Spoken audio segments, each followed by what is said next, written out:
आम्ही ना सकाळीच अक्कलकोटला जाण्यासाठी तयार झालो होतो.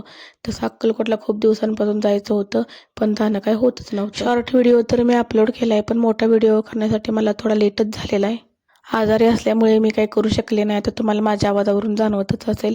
तर चला मग आता अक्कलकोटचं दर्शन तुम्हाला माझ्यासोबत घडवते. व्लॉग कंटिन्यू करा. तसा आमचा प्रवास ना थोडा लांबचाच आहे. त्याच्यासाठी ना आम्ही सकाळी उठून इथं जेवण वगैरे बनवून घेतलं होतं.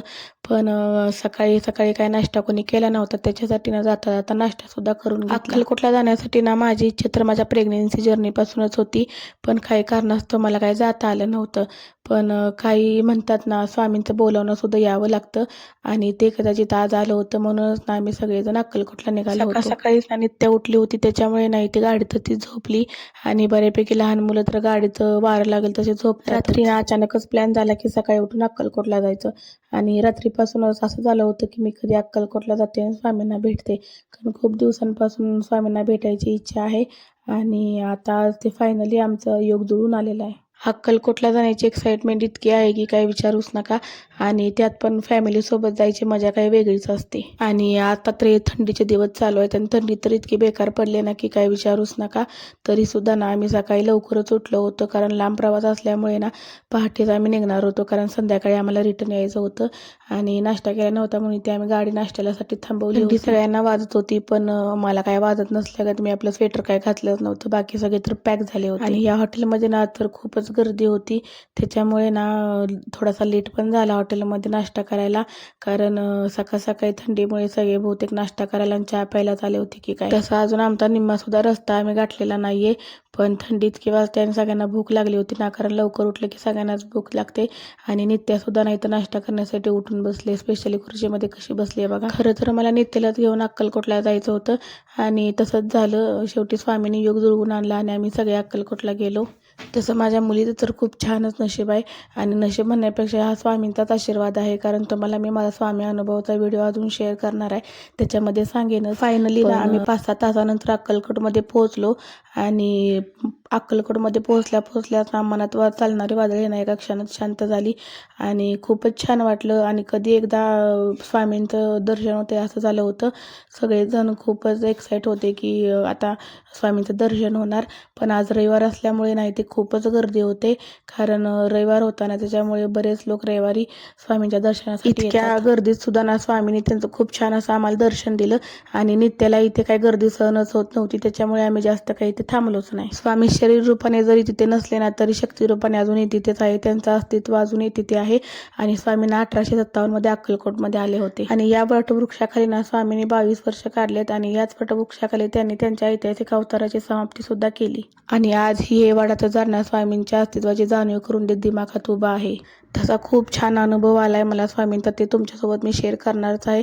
पण आज इतके भाविक इतके लोक गर्दी करतात त्या अक्कलकोटमधल्या मंदिरात तेही योगच नाही कारण स्वामींचा अनुभव प्रत्येकाला येत नाही आणि ज्यांच्या आयुष्यात स्वामी आहेत ना खरंच त्यांचं खूप भाग्य आहे आणि माझ्या आयुष्यात स्वामी आहेत हे माझं खूप भाग्य आहे. खूप छान अनुभव आहे मला स्वामींचा.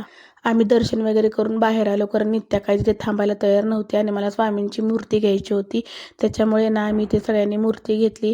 थोडंसं खाऊ खाल्ला आणि नंतर मग इथे जवळच ना खंडोबा मंदिर वगैरे आहे बघायला पण आम्ही काही तिथे गेलो नाही. बाळप्पांचा मठ आहे, चोळप्पांचा मठ आहे, तुळजाभवानीचं मंदिर सुद्धा आहे. तुम्ही आलात ना तर नक्की बघा. इकडे अन्नछत्र सुद्धा आहे पण रविवार असल्यामुळे गर्दी असल्यामुळे आम्ही काही तिथे गेलो नाही कारण नित्या काही तिथे शांत बसणार नव्हती. आम्ही घरूनच ना डबा घेऊन आलो होतो त्याच्यामुळे ना जेवण करणार होतो बाहेर आणि ते ना स्वामींची उभी मूर्ती सुद्धा खूप छान आहे. तिथे फोटो वगैरेच काढले नाहीत कारण खूपच गर्दी होती. आज ना खूप लांबहून लोक येतात स्वामींच्या दर्शनाला. मी जेव्हा 17-18 म्हणजे वर्षाची होती ना त्यावेळेस आले होते पण तेव्हा इतकं डेव्हलप झालं नव्हतं मंदिर. म्हणजे आता छत वगैरे खूप छान घालून घेतले. आम्ही जेव्हा आलो होतो ना तेव्हा वटवृक्ष आणि छोटंसं मंदिर होतं.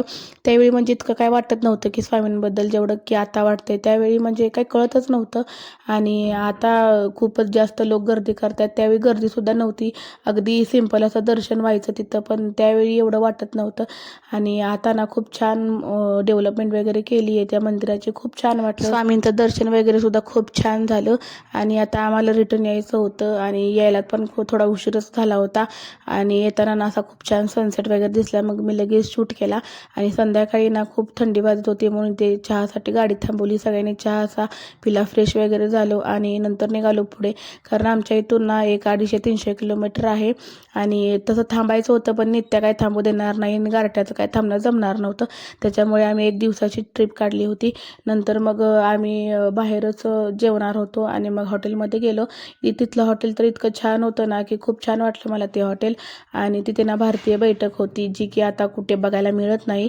पण तिथे भारतीय बैठक होती. सगळं पारंपरिकच सजावट वगैरे केली होती. ते तुम्हाला दाखवतेच. असं फुलांच्या माळाने वगैरे एंट्री केली होती. आणि बसून जे आरामात जेवता येतं ना ते खुर्चीवर बसून जेवता येत नाही. बऱ्याच जणांना हॉटेलमध्ये जेवायचं म्हणजे काय तर टेबल आणि खुर्चीवर बसून जेवायचं असतं. पण ते तसं जेवणं म्हणजे पहिल्यापासूनच छान वाटत नाही. पण बसून एकदम छान असं जेवण होतं. आणि पहिल्यापासूनच आपल्या भारतीय परंपरेत भारतीय बैठकच ते आहे. आणि इथलं बेसिनसुद्धा ना खूप छान होतं. पितळाचंच होतं सगळं. भांडं पण म्हणजे तांब्या जोडला होता पितळाचा आणि खाली बेसिन म्हणून ते भांडंच ठेवलं होतं. म्हणून ना स्पेशली तुमच्यासाठी मी हा व्हिडिओ शूट केला आहे की हे भांडं मला लिटरली तिथलं खूप छान आवडलं. आणि हॉटेलसुद्धा छान होतं आणि जेवणसुद्धा एकदम छान होतं. गरमागरम असं सगळ्यांनी जेवण केलं बसून. आणि नित्यासुद्धा नाही ते बसून खूप छान प्रकारे तशी जास्तीची काही भूक नव्हती. पण आता घरी गेल्यावर तसं काही बनवायला कोणाला काही उत्साहच नव्हता. त्याच्यामुळे थोडंच मग घेतलं होतं आणि जेवण वगैरे केलं. नित्या तर इथे छान खेळायला लागली होती.